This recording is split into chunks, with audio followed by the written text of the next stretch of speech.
Assalomu alaykum. Anglayotganlar tarixiy tazkira asar Ediqut o'g'lonlari Mo'yitilar jamoati. Avtori Ömerjan Sidiq. Maqsud Mo'yiti.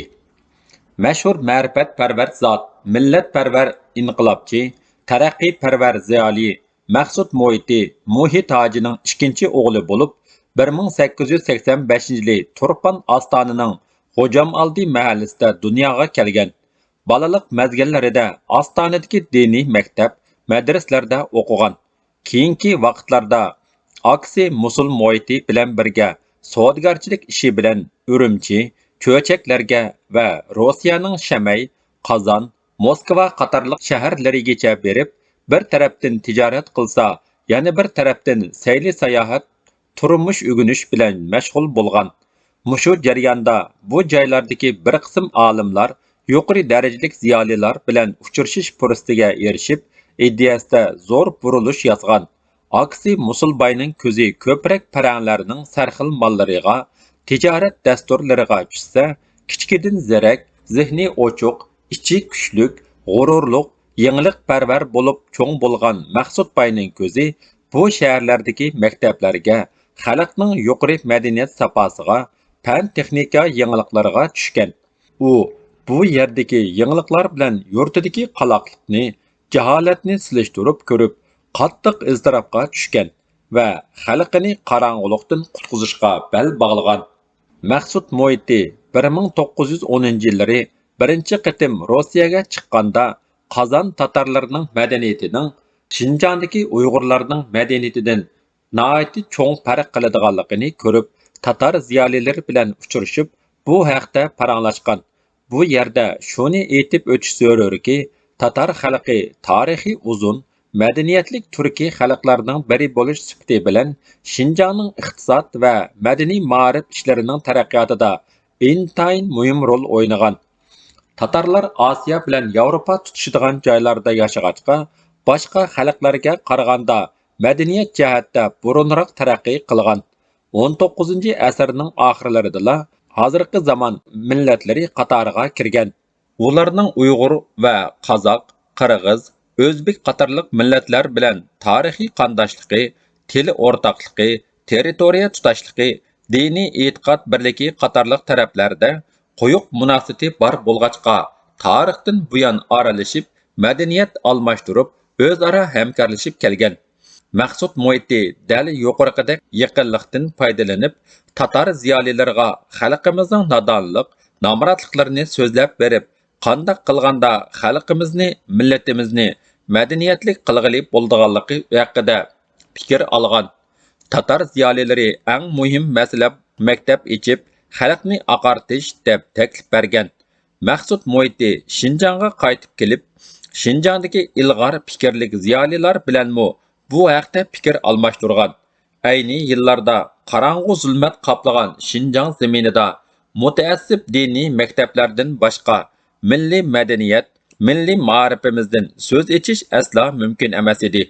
1911-yili Shinxay inqilobi portlab, Junxo Mingu qurilish harpisida Şinjangning boshqa joylariga o'xshash Turpan Ostonidami bir sinfliq Xanzu tili maktabi qurilib, har bir mahalladan bir bala majburiy o'quvchilikqa qabul qilindi. Bu maktabda jami 40 o'quvchi 2 yilga yaqin o'qib, keyin tarqalib ketdi. Bu chaqda o'quvchilarning kiyim-kechaklari butunlay manju fasonda bo'lib, o'quvchilarga popuklik qora do'ppa, uzun qora chapon kiydirilgan, uzun choch qo'ydirilgan. Bu maktabning maqsadi xalqni nodonlik, nomrodlikdan qutqizish emas, balki shu vaqtdagi mustabid amaldorlarning qo'l cho'miqi, tungchi, tarjimon yetishtirib berish edi. Dal mushu vaqtda Sunjongshan apandi boshchiligidagi Shinxay inqilobi g'alaba qilib, 1912-yili 1-oyning 1-kuni Junxo Mingu qurilgan mezgil edi. Maqsud Mo'yiti Shinxay inqilobining g'alabasidan zo'r hayajonga cho'mib, mashhur ziyoli Tahirbek boshchiligidagi bir necha kishini Şinjang vakili qilib Nanjingga avatgan.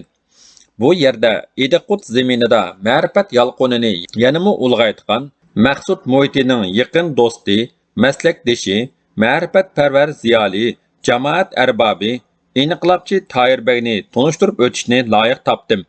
Tayirbek apandi 1878-yili İdiqut vodisidagi qadimki madaniyat, ma'rifat bo'shiklarining biri bo'lgan Pichan noyasining Lukchun bozorida ma'rifatparvar Heyitbek oilasida dunyoga kelgan. Tayirbek kichkidilla zirak, aqlliq bo'lib, otasi olamdan o'tgandan keyin tog'laridan Lukchun Wang ordisining amaldori Amir Ordibegi va Hizbulla Beg, shundoqla opsi Sari xonimlarning himoyasida cho'ng bo'lgan. İdiqut vodisida fan madaniyatining yuksalishiga turtki bo'lgan Sulton Saidixon, Ahmad Baqi Axunluq Qusuri, Molla Zaydin, demokratik shoir Na'mat Xalpat qatorliq o'g'lonlarning dilini ilm nuri bilan yo'ritgan Lukchun xonliq madrasasida o'qigan. Tarbiya homiychilarining yiroqni ko'rarligi bilan shu tongda Xanzu tilini qo'shimcha o'rgangan.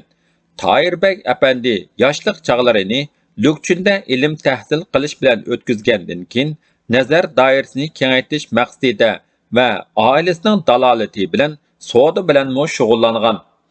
U 50-60 to'gilik yerlik mahsulotlarni ilib, Urumchi, Cho'chak, Rossiyaning Shamay, Qozon, Moskva qatorliq shaharlariga berib, bir tarafdan ilm tahsil qilsa, bir tarafdan savdo tijorat bilan shug'ullangan. Bu joylardagi ushoq sanoat buyumlari, ilmi to'qilma mahsulotlari va Yevropaning har xil turmush buyumlarini turpan, lukchunlarga yo'tkab kelib, tijorat doirasini kengaytgan.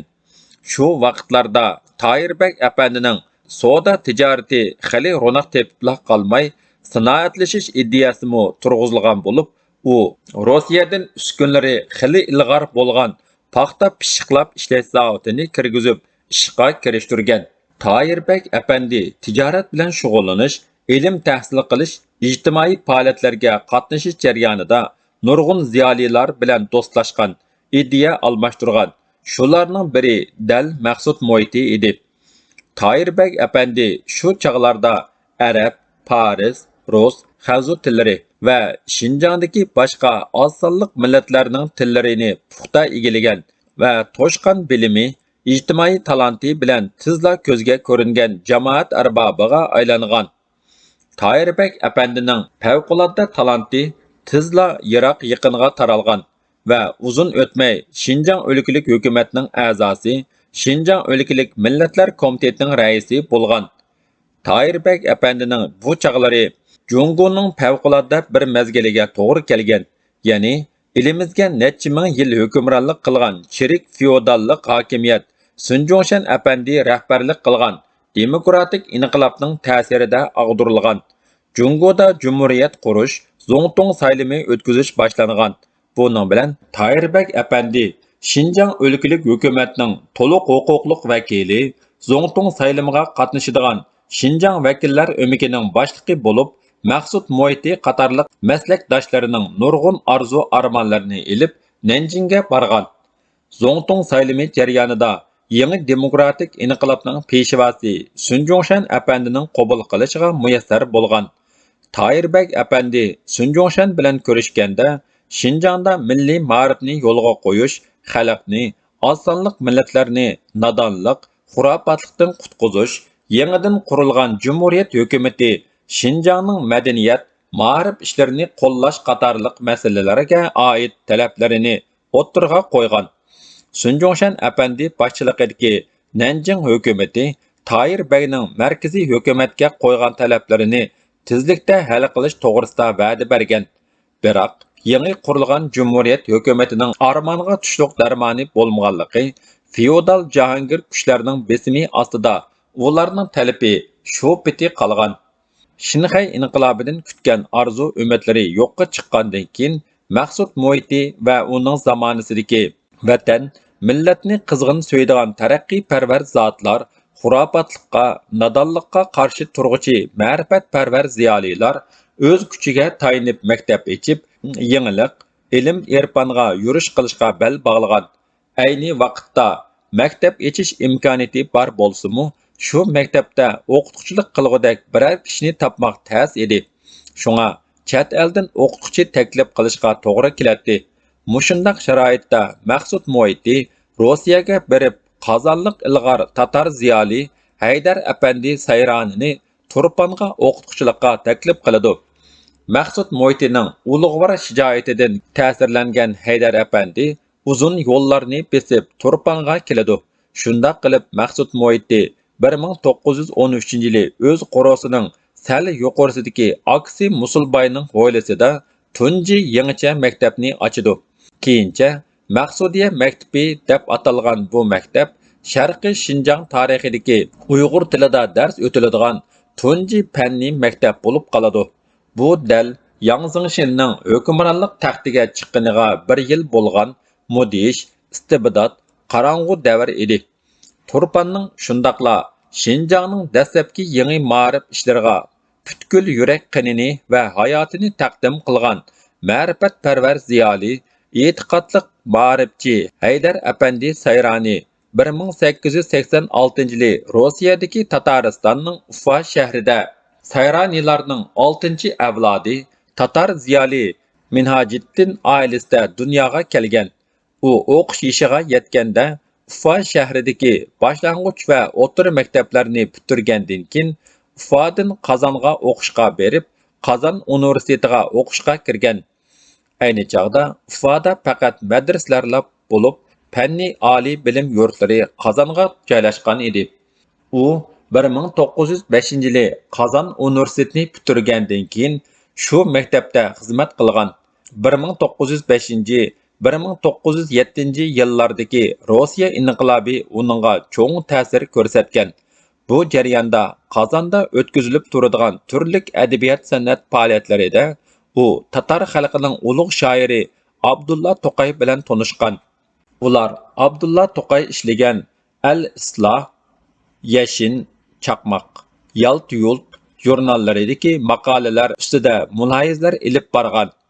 1909-yili Maqsud Mo'yti Qozonga kelib, Haydar Sayroni bilan tanishib, uningga o'z xalqining jaholat va zulmat tumanlari ichidagi yetinishli hayoti to'g'risida so'zlab bergan va uni Shinjongga berib, o'qish, oqartish ishlarini yo'lga silib, xalqni jaholat va zulmat uyqusidan uyg'otib, ma'rifatga boshlash to'g'risida taklif bergan.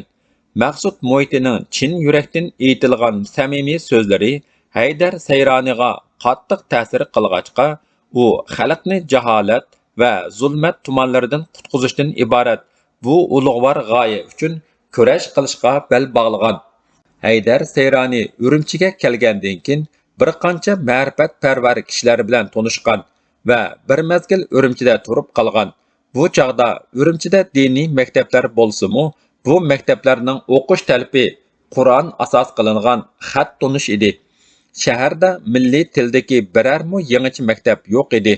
Haydar Sayroni Urumchida yana Yanxan masjidining oyliklar o'ltiraq uyini silish qurilishida yog'ochchilik qilib yurgan Temur xalifa bilan tanishgan. Temur xalifaning torpaq yig'liqi haqidagi bayonlari uni bak qiziqtirgan.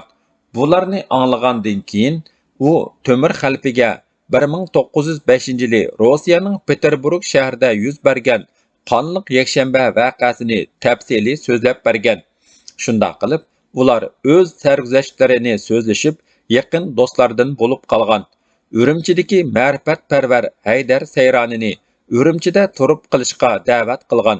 Lekin Maqsud Mo'yti yanada Turpan Ostoniga berish talabida ching turganlikdan u Ostoniga borgan va butun umrini Shinjang xalqining madaniy ma'rif va ozodlik ishlari uchun bag'ishlagan. Haydar Sayroni 1909-yili Turpan Ostoniga borgan. U zamonda Ostonida shundaqla Turpan rayonida birarmu yangicha maktab bo'lmag'achqa, hammaylan diniy ulamolarning og'ziga qaraydi. Shunglashqa xalqni oqartish va madaniyatga boshlash, yangicha maktab ichish ha deganda o'ngishliq bo'lmagan. Natijada Haydar Sayroni dastlab Maqsud Mo'ytining oilasida uning va tuqqanlarining bolalarini o'qitgan. Davomi bor.